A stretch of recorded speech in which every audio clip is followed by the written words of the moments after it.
BJP ने कहा बिहार में फिर एक बार नीतीश सरकार। तेजस्वी बोले जनादेश हमारे पक्ष में, नतीजे बीजेपी के पक्ष में। बिहार अब खत्म हुआ, बगल में बंगाल, जिसको लेकर मचा बवाल, तो मैं लेकर आया देश का सवाल। नमस्ते, मैं हूं मनीष अवस्थी, हाजिर हूं आपका अपना पसंदीदा शो देश का सवाल लेकर। बिहार में अब सरकार बनाने की कवायद तेज हो चुकी है। पिछले 15 साल से बड़ी भाई की भूमिका में रहने वाले नीतीश कुमार की पार्टी जेडीयू ने भले ही बीजेपी से कम सीटें जीती हो, लेकिन बीजेपी ने इस बात को साफ कर दिया है कि बिहार में नीतीश कुमार ही होंगे अगले मुख्यमंत्री। और ज्यादा संख्या बल के बावजूद बीजेपी छोटे भाई की भूमिका में रहेगी। बिहार का रण जीतने के बाद अब पीएम मोदी और अमित शाह के सामने सबसे बड़ी चुनौती बंगाल बनेगी। बिहार के चुनावी नतीजों से साफ हो चुका है कि पीएम मोदी की छवि और उनके काम अब भी बीजेपी के लिए वोट हासिल करने का सबसे बड़ा ब्रह्मास्त्र है। लेकिन बंगाल के चुनावी बिसात में पीएम मोदी का चेहरा कितना प्रभाव डालेगा, ये तो अगले साल बंगाल के फैसले के बाद पता चलेगा। लेकिन पीएम मोदी ने बिहार का रण जीतने के बाद अब बंगाल पर फोकस करना शुरू कर दिया है। ऐसे में आज देश का सवाल में बहस करेंगे कि क्या बंगाल में मौत का खेल ममता को ले डूबेगा।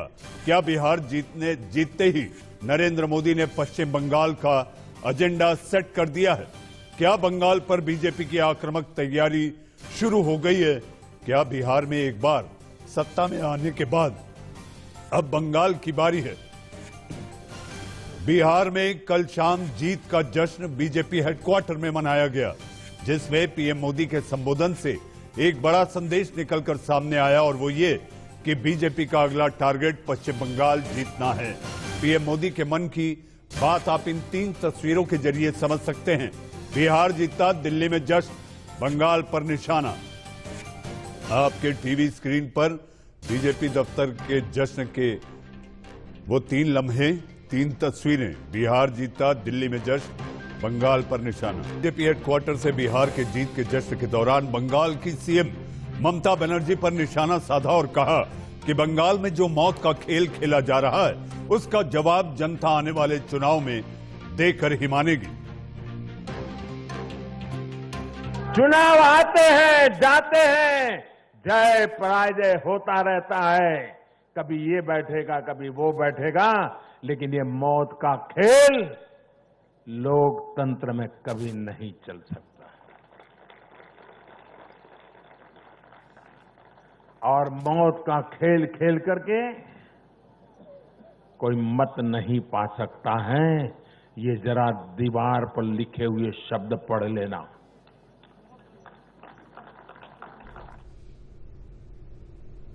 वहीं अमित शाह ने बंगाल में सत्ता में आने के लिए कमर कस ली है। हाल ही में अमित शाह बंगाल के दौरे पर थे, जहां पहले दिन उन्होंने आदिवासी बहुल बांकुड़ा जिले के एक गांव में एक आदिवासी कार्यकर्ता के घर भोजन किया। उसको आपको बता दें कि बंगाल में 55 से 60 लाख आदिवासी कई सीटों पर जीत और हार तय करते हैं। ऐसे में आदिवासी परिवार के घर भोजन के जरिए गृह मंत्री अमित शाह ने इस वर्ग को भाजपा के करीब लाने की कोशिश की। तो वहीं दूसरे दिन गृह मंत्री अमित शाह ने कोलकाता दौरे के दौरान गौरांग नगर में एक मतुआ परिवार के व्यक्ति नवीन विश्वास के घर पहुंचे और भोजन किया। मतुआ संप्रदाय के लोग अनुसूचित वर्ग में आते हैं, जो बंगाल में एक बड़ा वोट बैंक है। अमित शाह भी लगातार बंगाल की ममता सरकार पर हमलावर हैं और कह रहे हैं कि 2021 में बीजेपी पूरी बहुमत के साथ सत्ता में आएगी। दमन का चक्र विशेषकर भारतीय जनता पार्टी के कार्यकर्ताओं के ऊपर ममता सरकार ने चलाया है। मैं निश्चित रूप से देख रहा हूं कि ममता सरकार का मृत्युगंड बच चुका है। आने वाले दिनों में यहां भारतीय जनता पार्टी की 2/3 बहुमत की सरकार बनने जा रही है। मैं आज बंगाल की जनता को अपील करने आया हूं कि बंगाल एक सरहदी प्रांत है। देश की सुरक्षा बंगाल की आंतरिक सुरक्षा के साथ जुड़ी है। देश की सुरक्षा को सुनिश्चित करने के लिए, बंगाल के युवा को रोजगारी देने के लिए और बंगाल के गरीब लोगों को दारुण गरीबी से बाहर निकालने के लिए इस सरकार को उखाड़कर फेंक दीजिए। एक मौका भारतीय जनता पार्टी को दीजिए। हम आने वाले दिनों में यहाँ पर सोनार बांग्ला की रचना करने के लिए मोदी जी के नेतृत्व में भरसक प्रयास। जिस प्रकार से अपीसमेंट की पॉलिटिक्स, तुष्टीकरण की पॉलिटिक्स चल रही है, इससे बंगाल की ये महान परंपरा आहत हुई है। मैं आज यहां से बंगाल की महान जनता को आह्वान करना चाहता हूं कि आध्यात्मिक और धार्मिक चेतना का केंद्र बंगाल जो पूरे देश का बना, पूरे देश का रहा, वो गौरव फिर से एक बार बंगाल प्राप्त करे। इसलिए आप सब एकमुश्त होकर, जागरूक होकर अपने अपने दायित्व का निर्वहन करिए। अब आइए आपको एक नजर बंगाल विधानसभा की मौजूदा गणित पर डाल देते हैं। जहां टीएमसी को 224 सीटें हासिल हुई थी, वहीं 2016 के विधानसभा चुनाव में कांग्रेस 23 और बीजेपी सहित बाकी पार्टियां 40 सीटों पर सिमट गई थी। पार्टी सीट आपके टीवी स्क्रीन पर। टीएमसी की 224 सीटें, कांग्रेस 23 सीटें, बीजेपी और अन्य 40 सीटें। आप देख सकते हैं कि आखिर बीजेपी जब लोकसभा के चुनाव हुए और 18 सीटें लेकर बीजेपी ने अपना डंका जब बंगाल में बजाया, तो ऐसा माना जा रहा है कि ममता सरकार यानी टीएमसी सख्ते में है, क्योंकि बीजेपी का बोलबाला 18 संसदीय सीटों पर बच चुका है। जी हां, इसी पर चर्चा करने के लिए हमारे साथ मेहमानों का पैनल है। पैनल में चिर परिचित चेहरे आपके टीवी स्क्रीन पर। जी हां, एआईएमआईएम के सांसद महाराष्ट्र के औरंगाबाद से इम्तियाज जलील साहब हमारे साथ हैं। काफी खुश होंगे इम्तियाज आप, बिहार में आपका जो परफॉर्मेंस रहा, इसके लिए चूंकि आप खुद एक पत्रकार रहे हैं, तो आपको बधाई देता हूं कि एक पत्रकार नेता की भूमिका में बेहतर तरीके से काम कर रहा है और आपने बिहार में जाकर भी पार्टी का खूब प्रचार किया था।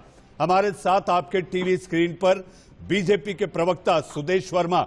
जी हां, इस पैनल की खास बात यह है कि बीजेपी के भी जो प्रवक्ता हैं, सुदेश जी भी वरिष्ठ पत्रकार रह चुके हैं। सुदेश जी, आपका स्वागत है। हमारे साथ अनिर्बान बनर्जी। अनिर्बान, बिहार खत्म हुआ, बंगाल की बारी है, आपका स्वागत है। अनिर्बान राजनीतिक विश्लेषक हैं, लेकिन आप बात रखते हैं दीदी की। जी हां दादा, आपका स्वागत है। दीदी की बात करेंगे दादा। हमारे साथ फौद अली खान साहब, फौद हलीम साहब, सीपीआई एमएल के आप नेता हैं, आपको भी बधाई। आपका भी प्रदर्शन जोरदार और धमाकेदार रहा बिहार में, लेकिन अब बिहार खत्म हुआ। सुदेश जी, मेरा सवाल आपसे, इम्तियाज भाई आऊंगा आपके पास। सुदेश जी, मेरा सवाल आपसे, पीएम ने मिशेल बंगाल का ऐलान कर दिया, कल ऐलान हो गया, अब सीधे बिहार से निकलकर बगल में बंगाल।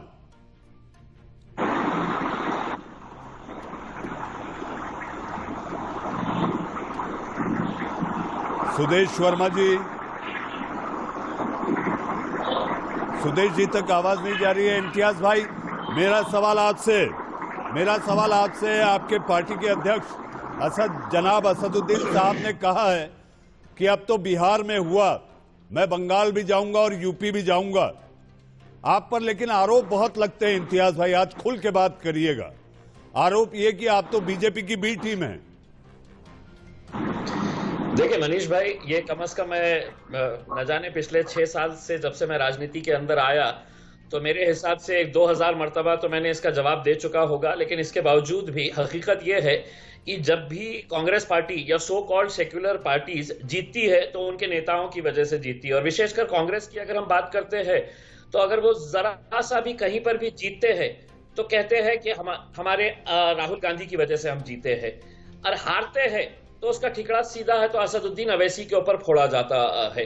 तो मेरा यही कहना है कि सभी राजनीतिक पार्टियों को यह समझना चाहिए कि अगर इस देश के अंदर सभी राजनीतिक पार्टियों को इलेक्शन लड़ने का अधिकार है, तो असदुद्दीन अवैसी की एमआईएम पार्टी को क्यों रोका जाता है, क्यों उनके ऊपर इस तरह के इल्जाम लगाए जाते हैं। और अब इल्जाम लगाते लगाते लोग खुद इतने परेशान हो गए थे, उन्होंने कहा कि अब तुमको जो बोलना है बोलो, अब हम हमारा वोट किसको देते हैं देखिए, और बिहार के अंदर उन्होंने वो करके दिखाया है। अब हमारा यही कहना है मनीष भाई कि अब अगर पश्चिम बंगाल में हम अगर जा रहे हैं तो हमारा लक्ष्य यही रहना चाहिए कि हम भारतीय जनता पार्टी को कैसे दूर रख सकते हैं। और ये सिर्फ हमारी अकेले की जिम्मेदारी नहीं है, इसके अंदर अपने आप को जो भारतीय जनता पार्टी के कट्टर विरोधी मानते हैं, जिसमें हम भी एक है, तो हम सबको ये सोचना पड़ेगा कि कौन कौन कैसा कैसा रोल अदा करेगा। लेकिन अगर तुम सिर्फ इल्जाम देंगे और कहेंगे कि नहीं तुमने इलेक्शन लड़ना नहीं क्योंकि तुम्हारे आने से ये नुकसान होता है, तो अब पब्लिक वो बर्दाश्त करने वाली नहीं है, ना हम तुम्हारा सुनने वाले हैं। हमने बिहार के अंदर नतीजे लेकर आए हैं और अब इसके बाद पश्चिम बंगाल उत्तर प्रदेश भी जाएंगे। जी इम्तियाज भाई, लेकिन एक बात और है, आपकी वहां पर जमीन क्या है, जमीन कैसे तैयार करेंगे, समय बहुत कम है। जी देखिए, हमारी ऑलरेडी वहां पर एक यूनिट पिछले कई सालों से काम कर रही है। और मैं आपको बता दूं कि बिहार की जीत के अंदर पश्चिम बंगाल के हमारे कार्यकर्ताओं का बहुत बड़ा रोल था। वहां पर जब वो आए थे बिहार के अंदर प्रचार करने के लिए, उनकी यही मांग थी कि साहब बिहार के बाद आपको पश्चिम बंगाल आना पड़ेगा। और हमने भी उनसे यही वादा किया था कि अगर बिहार के नतीजे हमारे अच्छे आएंगे तो हम यकीनन पश्चिम बंगाल आएंगे करके। इम्तियाज भाई आपका वो हमको आज एक प्रोत्साहन करते हैं, हमको एक एनर्जी देते हैं कि यकीनन हम जाएंगे, वहां पर हमारी यूनिट्स है, काम करेंगे, अगले 6-8 महीनों के अंदर और ज्यादा वहां पर मजबूत करेंगे। और हमारा जितना, हम ऐसा नहीं है, हम यकीनन ये दावा नहीं करेंगे कि हम हर सीट के ऊपर लड़ेंगे, लेकिन जहां जिस सीट के ऊपर हमको लगेगा, जैसा हमने सिर्फ सीमांचल बिहार के अंदर क्यों किया था, अब हमारे ऊपर ये आरोप लगाते हैं कि नहीं आपने 200 सीट क्यों नहीं लड़े थे। अगर हम 200 सीट लड़ते तो कहते थे कि देखिए ये 200 सीट लड़ रहे हैं, इनकी तो यहाँ पर जमीन ही नहीं है। अब हम जहां पर जीतेंगे वहां पर हमारा लक्ष्य केंद्रित करेंगे। जैसा कांग्रेस ने महाराष्ट्र के अंदर 25 सीटें लोकसभा की लड़ी थी, 1 जीती थी, और हमने महाराष्ट्र के अंदर 1 सीट लड़े थे और 1 जीते। इम्तियाज भाई एक सवाल छोटा सवाल, इम्तियाज भाई छोटा सवाल, मैं चाहूंगा छोटा जवाब। इस रणनीति में आपका दुश्मन नंबर 1 कौन, कांग्रेस या BJP? Bharatiya Janata party, BJP, इनको सत्ता से दूर रखने के लिए जो करना है हम करने के लिए तैयार लेकिन आप जहां जहां चुनाव लड़ते हैं वहां बीजेपी आ जाती है। और सम्मान के साथ हमारे को शामिल करें। आप जब चुनाव लड़ते हैं, चुनाव मैदान में दमखम के साथ उतरते हैं, आपके नेता अध्यक्ष महोदय ने तो कह भी दिया कि ये सारा भारत हमारी मिल्कियत है। खैर उस पर मैं नहीं जाऊंगा, बीत गई सो बात गई। सुदेश वर्मा जी, प्रधानमंत्री मोदी ने मिशन बंगाल का ऐलान कर दिया और आपने अभी सुना इम्तियाज जलील साहब माननीय सांसद हैं महाराष्ट्र के औरंगाबाद से। सुदेश जी, AIMIM आपकी टीम बी या आपकी भी दुश्मन नंबर 1? ये हमारा कोई दुश्मन नहीं है, राजनीतिक आइडियोलॉजी है हमारी, भारत को मजबूत बनाना। नेगेटिव पॉलिटिक्स पर जो भी काम करेगा जनता उसको एक्सेप्ट नहीं कर सकती। मोदी जी ने बताया, आपने कल सुना भी होगा, विकास ही आइडियोलॉजी रहेगी। जिसको विकास करना है वो हमारे साथ आ जाए, जिसको विनाश करना है वो बीजेपी को हराने का सोचे, हमें कोई दिक्कत नहीं है। आप जाइए अपने एजेंडा के साथ। ममता दीदी को हम पश्चिम बंगाल से उखाड़ फेंकेंगे क्योंकि वहाँ की जनता हमारे साथ है। हमारे कार्यकर्ता ने सेक्रीफाइस किया है, आपने देखा। और जिस तरह से अत्याचार हो रहे हैं उसके लिए सबको खड़ा होना चाहिए। अत्याचार भी हमारे साथ करिए और बोलिए कि हमें हराना भी चाहते हैं। क्यों हराना चाहते हैं भाई? देश की जनता ने हमें इतना बड़ा बहुमत दिया है, इस आइडियोलॉजी को इतने लोगों ने माना है, आप उसके खड़ा हो नेगेटिव बोल रहे हैं कि नहीं हम बीजेपी को हराने के लिए। ये कौन सी आइडियोलॉजी है? आप बोलिए आप जीतने के लिए लड़ेंगे, आप आइए एक अल्टरनेटिव विजन के साथ देश का, लोग आपको एक्सेप्ट करेंगे अगर आप में ताकत उतनी होगी तो। नेगेटिव पॉलिटिक्स कभी भी सक्सेसफुल नहीं होने वाली। AIM लड़े, कॉन्स्टिट्यूशन उनको अधिकार देता है, लड़े, अपने ताकत का आजमाइश कर ले। बीजेपी ने भी किया बिहार में, सबको अधिकार है, हम बुरा नहीं मानते, लेकिन हमारी ताकत बढ़ी है पश्चिम बंगाल में और हम निश्चित ही पश्चिम बंगाल में सत्ता में आएंगे। सुदेश जी, जहां तक अंदाजा और राजनीतिक विश्लेषक जो पंडित हैं उनका ये मानना है कि बिहार के नतीजों की आज बंगाल असम तक तो पहुंचेगी ही, लेकिन आपके टारगेट पे केवल बंगाल है। आप देखिए नड्डा साहब पहले गए, उसके बाद गृह मंत्री जी गए, 2 दिन रहे, अब प्रधानमंत्री ने ऐलान कर दिया। लेकिन बिहार में तेजस्वी कह रहे हैं कि आप सरकार जो बना रहे हैं वो छल कपट से बना रहे हैं, हम रोने वाले नहीं, हम संघर्ष करने वाले हैं। बिल्कुल संघर्ष करना चाहिए। तेजस्वी जी को जनता ने जो मैंडेट दिया है उस मैंडेट को निभाएं, थोड़ा परिपक्वता दिखाएं, क्योंकि वो बोलते हैं 32 साल में 25 साल में वो बन गए थे उप मुख्यमंत्री और उनको एक मौका दिया था जनता ने। पिता उनके थे राजनीति में, इसलिए उनको मौका मिला, अपने कारणों से नहीं मिला। कुछ करके दिखाएं, कंस्ट्रक्टिव अपोजिशन का रोल करें। जी हाँ। इस तरह के भड़काऊ बयान से कुछ नहीं होने वाला राजनीति में। जी, भड़काऊ बयान से कुछ नहीं होने वाला। आपने भी कहते कहते कह दिया जो कल प्रधानमंत्री ने कहा था कि इस देश में कश्मीर से कन्याकुमारी तक परिवारवाद वाली जो बात कही थी, आपने भी कहते कहते उसमें एक छौंका दे ही दिया। अनिर्बान बनर्जी, अनिर्बान, कल प्रधानमंत्री को अगर आपने सुना होगा, और मुझे लगता है कि बंगाल की आज के अखबारों की सुर्खियां भी होंगी, पहली हेडलाइन होगी कि प्रधानमंत्री ने कहा मैं चेतावनी नहीं दे रहा, मैं समझा रहा हूं। आपको नहीं लगता दिस साउंडेड लाइक हद में रहो, हैसियत में रहो, अपनी हदें मत पार करो, मौत का खेल खेलना बंद करो? देखिए, प्रधानमंत्री जी खुद तो अपने हैसियत नहीं रहे थे। कभार दूसरे राष्ट्र में किसी कैंपेन में डालते, ट्रंप के लिए उन्होंने कैंपेन कर दिया। तो वही प्रधानमंत्री है जब चीफ मिनिस्टर थे 2002 में दंगे लगाने का वो जो आरोप है उनके सर पर है। तो उनका जो आप लिमिट कर रहे हैं उसको लेकर मैं कुछ अनिर्बान, इस देश की जनता ने प्रधानमंत्री नरेंद्र मोदी के नेतृत्व पर भरोसा जताया है पूरी मेजॉरिटी के साथ, लैंडस्लाइड मेजॉरिटी के साथ। आज वो इस दुनिया के सबसे बड़े लोकतंत्र के सबसे लोकप्रिय प्रधानमंत्री हैं। जी, वो एडोल्फ हिटलर भी इलेक्शन में लैंडस्लाइड विक्ट्री उनका हुआ करता था। उससे हिस्ट्री में कोई डिफरेंस नहीं होता। जब 20 साल 50 साल बाद में हम देखेंगे तो नरेंद्र मोदी के प्रधानमंत्रित्व को हम क्रिटिसाइज ही करेंगे। अनिर्बान, आप अपनी बात करो। अनिर्बान, आप अपनी बात करिए। मौत का खेल कैसे खत्म होगा? बीजेपी के अध्यक्ष की गाड़ी पर हमला, बीजेपी कार्यकर्ताओं का पिछले आप लगातार आप देखें कि 3 साल में हर साल 12 से 14 कार्यकर्ताओं की हत्या हुई है। इसे क्या कहा जाएगा? लॉ एंड ऑर्डर फेल है, आपकी रक्त रंजित राजनीति, नहीं तो और क्या कहा जाए? देखिए, ये बीजेपी की कार्यकर्ता का जो मर जाने का जो स्टैटिस्टिक है, मैं आपको बहुत रिस्पॉन्सिबिलिटी के साथ कह रहा हूँ। इसमें बहुत सारा गलतियां, इसलिए मैं कह रहा हूँ कि बहुत सारे प्रोग्रेसों में बीजेपी के जो प्रवक्ता आते हैं, मैंने सुना 3 प्रवक्ता 3 संख्या बता रहे थे। कोई कह रहा था 200 पार, कोई कह रहा था 50, कोई कह रहा था 100। तो इनको खुद पता नहीं है संख्या क्या है, क्योंकि ये सारे आरोप दिया है भाई, लिस्ट दिया है, क्या बात करते हैं? अरे सर, लिस्ट वैसा लिस्ट बहुत सारे होते हैं, वो आप छोड़िए, हमको भी पता है लिस्ट कैसा। आपके थाना से जो लिस्ट आता है उसी लिस्ट की बात हम कर रहे हैं भाई साहब। ये कोई एलिगेशन नहीं है। जब आते हैं आप थोड़ा रिस्पॉन्सिबल स्टेटमेंट दीजिए। आप संख्या बता दीजिए, आप संख्या बताइए, आप संख्या बताइए। 200 के करीब कार्यकर्ता हमारे मारे गए हैं वायलेंस में। संबित पात्रा एक वायलेंस में कह रहे थे वो 90 है। एक हफ्ते पहले संबित पात्रा कह रहे थे 90। संबित पात्रा को कोट करके आप मत बोलिए ना, अपनी बात बताइए ना। प्रवक्ता है सर, आपके ही प्रवक्ता। आप ममता दीदी को कोट करिए ना। संबित पात्रा के आपके प्रवक्ता नहीं है। संबित पात्रा आपके पार्टी के थोड़ी ना है। बीजेपी इतना झूठ बोलते हैं कि उनको खुद पता नहीं चलता। ठीक है, लोगों को डिसाइड करने दीजिए झूठ कौन बोलता है। वो कभी कभार भूल जाते हैं कि हमने संख्या क्या कहा था। झूठ बोलते इसलिए आप ही बता दीजिए संख्या क्या है। चलिए अनिर्बान, आप ही बता दीजिए संख्या क्या है, कितने बीजेपी के कार्यकर्ताओं की पॉलिटिकल किलिंग हुई है, आप ही संख्या बताइए। पॉलिटिकल किलिंग बीजेपी की किसी भी कार्यकर्ता का नहीं हुआ है। मैं आपको रिस्पॉन्सिबिलिटी क्या कह रहे हो अनिर्बान? वो मनीष शुक्ला, ऐसे कई नाम अगर गिनाने बैठेंगे। आपने मनीष शुक्ला का नाम लिया, मैं आपको बता देता हूँ। मनीष शुक्ला का बहुत दुखद हत्या हो गया।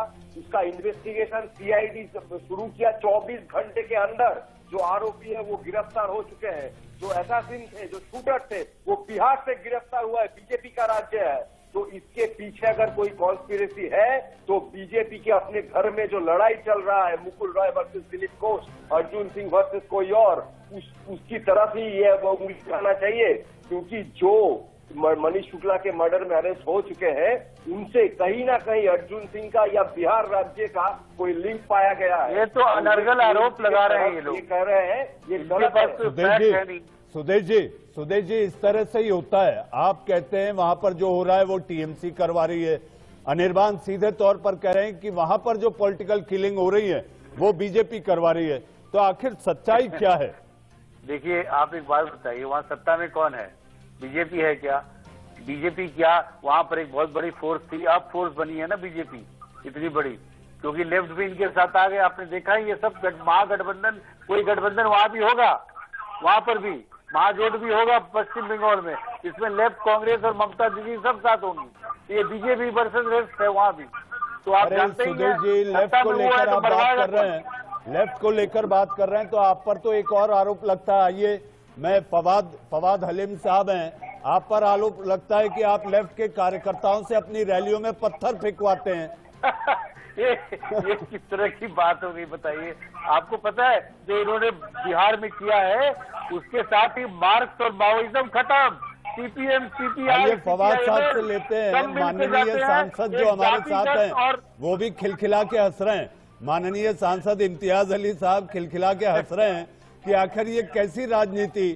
बंगाल में आप पर आरोप है कि आप लेफ्ट के कार्यकर्ताओं को बुलाते हैं, अपनी रैलियों में उनसे पत्थर फेंकवाते हैं और कहते हैं कि देखिए कितना अराजक माहौल है। मेरे साथ फवाद हलीम साहब हैं। फवाद साहब, आपका स्वागत है और आपको बधाई। बिहार में आपके प्रदर्शन को लेकर आपको बधाई, लेकिन आप बंगाल में कहां हैं साहब?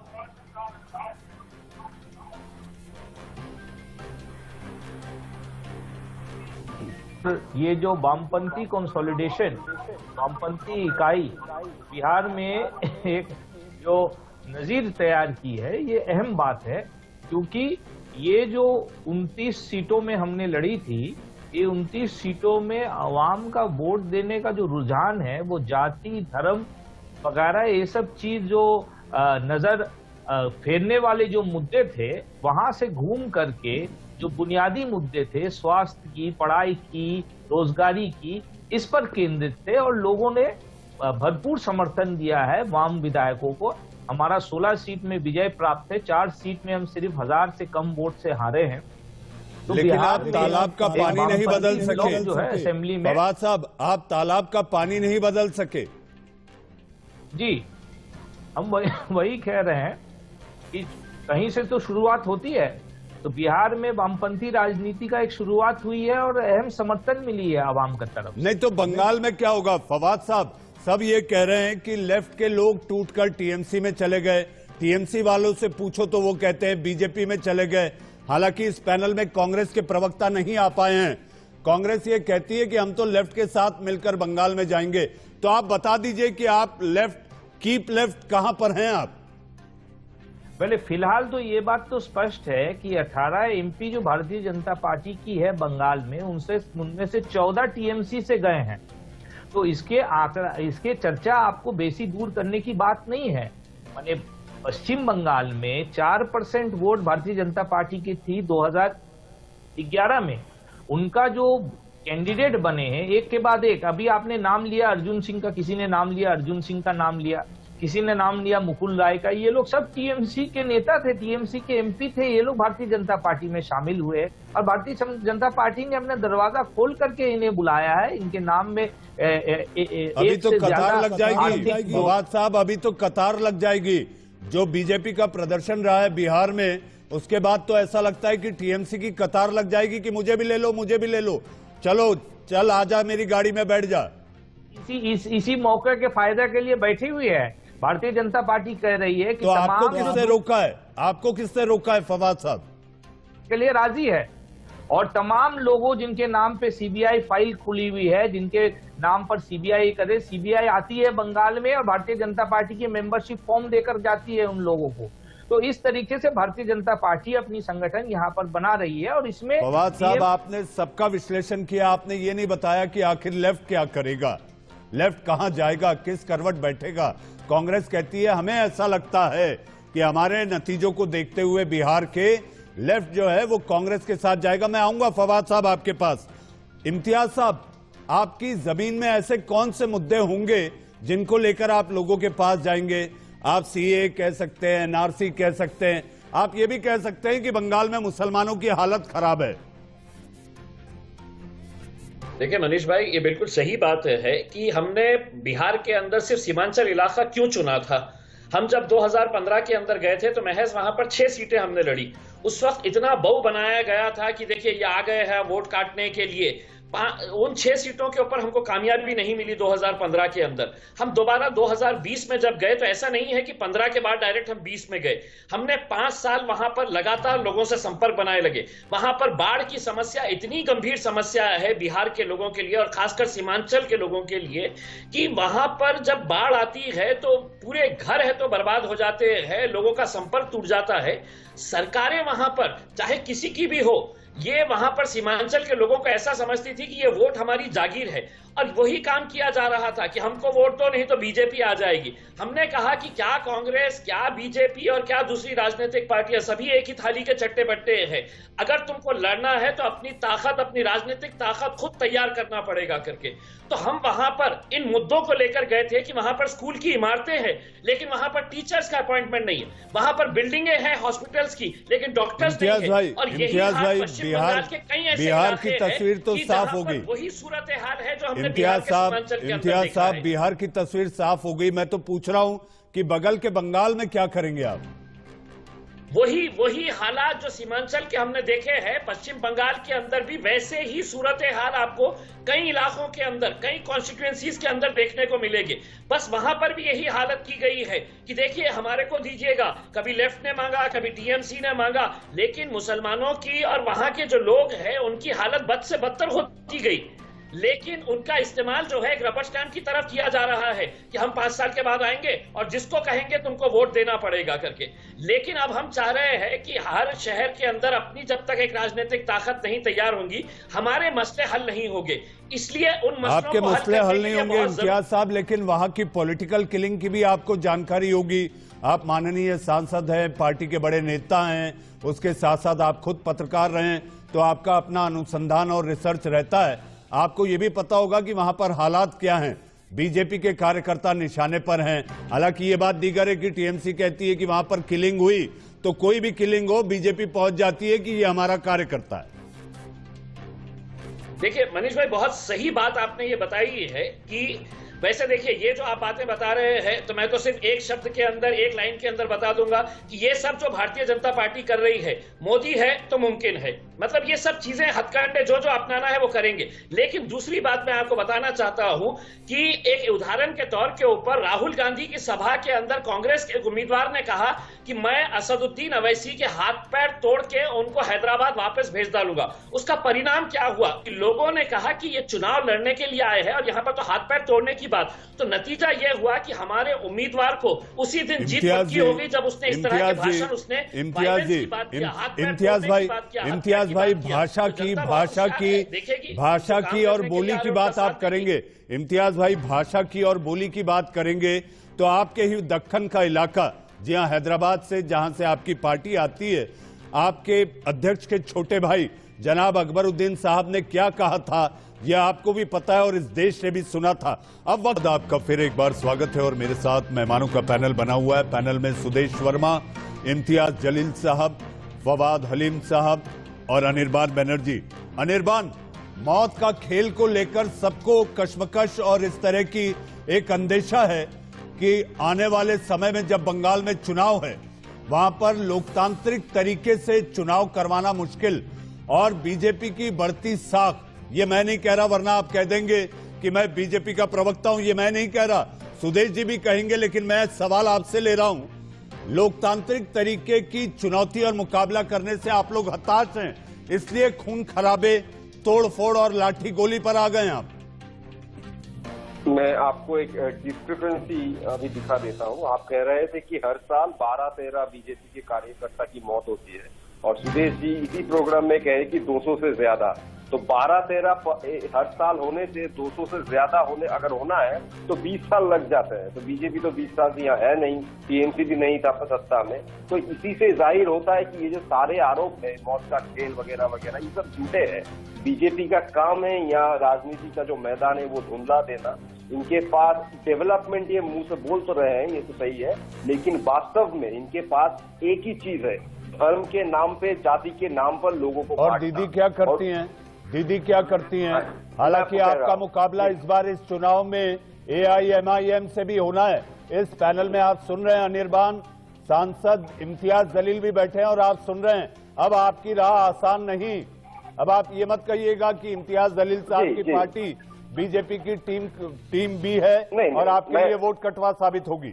वो तो अलग बात है। मैं आपको एक बुनियादी बात बताता हूँ कि अगर कोई एमआईएम को सपोर्ट करता है और ये कहता है कि बीजेपी की राजनीति गलत है, तो उसका वो नैतिक अधिकार नहीं रहता, क्योंकि एमआईएम और बीजेपी दोनों धर्म के नाम पे राजनीति करते हैं। ये उनका खुला बयान है। तो धर्म और राजनीति अलग होनी चाहिए, ये हमारा स्टैंड है। लेकिन ये दोनों पार्टियां एक हिंदुत्व के नाम पर, एक इस्लाम के नाम पर राजनीति करते हैं। ये इनका स्टेटमेंट है, ये मैं नहीं कह रहा हूँ। तो धर्म के नाम पे राजनीति अगर गलत है तो वो बीजेपी के लिए भी गलत है, वो एमआईएम के लिए भी गलत है। इसीलिए हम कहते हैं कि एमआईएम बीजेपी एक ही कॉइन के दोनों साइड्स हैं। ये लोग डेवलपमेंट को लेकर सुदेश वर्मा जी सब एक ही थैली के चट्टे बट्टे अनिर्बाण कह रहे हैं। इनको ये नहीं दिख रहा कि प्रधानमंत्री की बढ़ती लोकप्रियता ने बिहार में फिर एक बार 15 साल की एंटी इनकम्बेंसी, इसके बावजूद वहां पर अपना सिक्का चलाया है। एक पॉइंट जी सुदेश जी, एक मिनट अनिर्बाण की एक बात ले लेते हैं, फिर मैं आता हूँ। अनिर्बाण अपनी बात रखें। आप जो लोकप्रियता की बात कर रहे हैं प्रधानमंत्री जी का, वो जब लोकसभा का चुनाव होता है वहां पर होता है, ये वास्तव है। लेकिन जब विधानसभा का होता है तो आप देख लीजिए 2014 के बाद बीजेपी या एनडीए डायरेक्टली कितने सारे राज्य के इलेक्शन जीत पाए हैं। बहुत कम, 3, गुजरात, उत्तर प्रदेश और ये बिहार, बाकी सब ये कल का उपचुनाव भी देख लो, जो उपचुनाव के नतीजे थे वो नतीजे आपको बता देंगे। देखो ना सर, देखिए मध्य प्रदेश में 18 सीटें, गुजरात की 8 सीटें पूरी हासिल कर ली, तेलंगाना में ये आपने दस्तक लगा दी, तो 11 राज्यों में भी तो इन्होंने अपना डंका बजवाया है।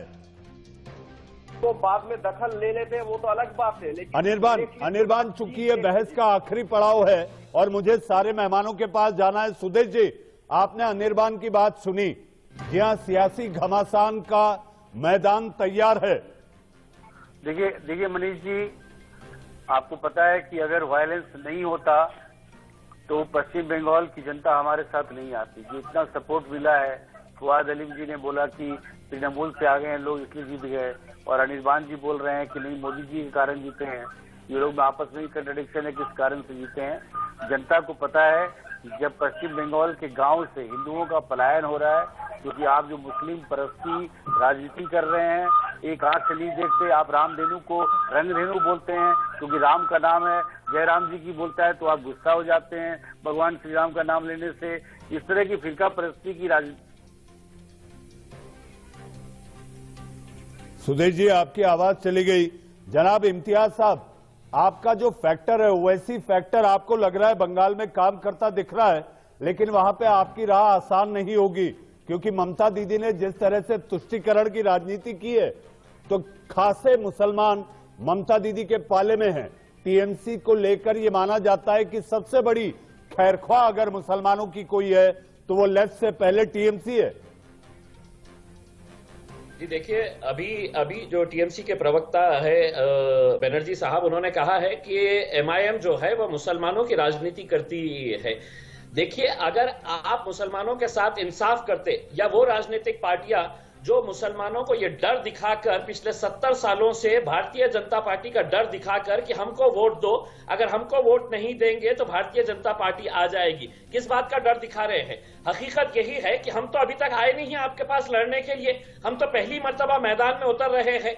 अगर लोग हमको एक्सेप्ट करेंगे तो वो इस बात के लिए करेंगे कि उनको ये एहसास होगा कि हमने पिछले 70 सालों से आपका साथ दिए हैं, आपने हमारे साथ इंसाफ नहीं किया, इसलिए हमारी जो लॉयल्टीज है वो हम एमआईएम के साथ है। और अगर आप इंसाफ करते मुसलमानों के साथ तो हमारे लिए जगह ही नहीं मिलती, ना महाराष्ट्र में मिलती, ना तेलंगाना में मिलती, ना बिहार के अंदर मिलती। आप हमारे साथ नाइंसाफियां कर रहे हैं, और वो नाइंसाफियां जब हम लोगों के पास लेकर जा रहे हैं तो आपको तकलीफ हो रही है कि नहीं साहब, आप क्यों इलेक्शन लड़ रहे हैं, हमने तो आपका ठेका लेके रखा है, आपकी कौम की जिम्मेदारी तो हमारे ऊपर है, आप कैसा इलेक्शन लड़ रहे हैं, आप क्यों अपनी पार्टी बनाए हैं? अगर आप इंसाफ करते साहब तो हमारे के लिए कोई आवाम एक्सेप्ट नहीं करती मजलिस को अगर आज लोग एक्सेप्ट कर रहे हैं तो आपकी गलत नीतियां, आपको मुसलमानों को जिस तरह से आप लोग देखते आए हैं कि इम्तियाज भाई मजलिस वोट मानने के लिए बोलेंगे और इनका काम है बोलना। इम्तियाज भाई मजलिस में जो तकरीरें हैं,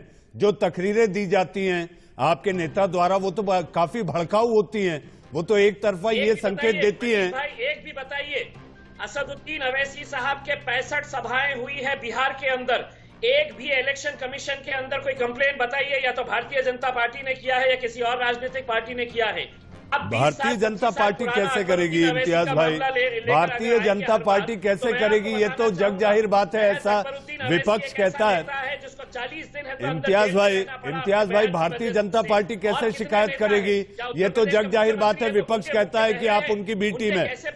इम्तियाज भाई आता हूं, मेरे साथ फवाद हलीम साहब हैं।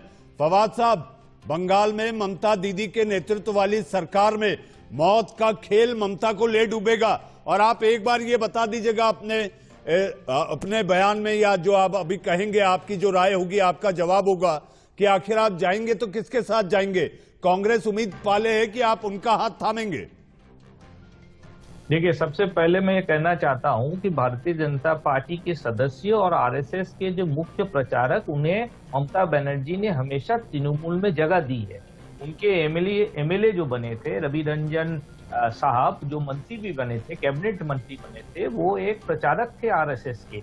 ममता बनर्जी के हमेशा हृदय में आरएसएस और भारतीय जनता पार्टी की जगह थी। ममता बनर्जी की जो पार्टी जन्म हुई बंगाल में, वो अटल बिहारी वाजपेयी साहब की जो आशीर्वाद है, 9 साल वो लोग एक साथ रहे, 6 साल एनडीए गवर्नमेंट में भारतीय जनता पार्टी की सरकार में ममता बनर्जी मंत्री रही। 2002 साल में टीएमसी के प्रवक्ता बोल रहे थे, नरेंद्र मोदी साहब के हाथ में खून से रंगे हुए, वो 2002 साल में ममता बनर्जी केंद्र में मंत्री थी। फवाद साहब अपने ही गिराते हैं नशे मन पर बिजलियां। तो आप जो ये कह रहे हैं कि अटल जी के वक्त में, स्वर्गीय अटल बिहारी वाजपेयी जी के साथ ममता का जिस तरह से अटल जी के साथ वो रही हैं, अटल जी के सरकार में उनका जो प्रतिनिधित्व रहा है, उसको देखकर आप कह रहे हैं, लेकिन अब राजनीति में रंग बदलते देर नहीं लगती। फवाद साहब, मैं इतना ही कहना चाहूंगा, आज दर्शकों ने देखा कि अलग अलग पार्टियों के 4 बड़े प्रवक्ता आकर अपनी राय रखे। ये तो टीवी डिबेट का शो था, जहां पर शोर आपको थोड़ा कम सुनाई दिया। कुछ महीनों बाद बंगाल में चुनाव है, बंगाल की सड़क पर आप चीख पुकार भी सुनेंगे, क्योंकि राजनीति बाज नहीं आएगी।